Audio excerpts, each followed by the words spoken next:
27 August 2025 బుధవారము నాడు వినాయక చవితి రాబోతుంది.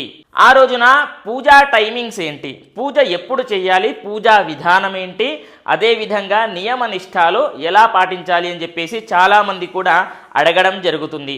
అవన్నీ కూడా ఈ యొక్క వీడియోలో చెప్పడం జరుగుతుంది. మీరు ఈ యొక్క వీడియోను పూర్తిగా వింటే సరిపోతుంది. అయితే ముందుగా మీరు ఆ వినాయక చవితి నాడు త్వరగా లేవాలండి. వీలైతే 4 గంటలకే లేవడానికి ప్రయత్నం చేయండి. ఎందుకు అని అంటే బ్రహ్మ ముహూర్తంలో లేవాలి. బ్రహ్మ ముహూర్తము అని అంటే సూర్యుడు ఉదయించకన ముందే మీరు లేచి తలస్నానము చేసుకొని రెడీగా ఉండండి. ఓకేనా?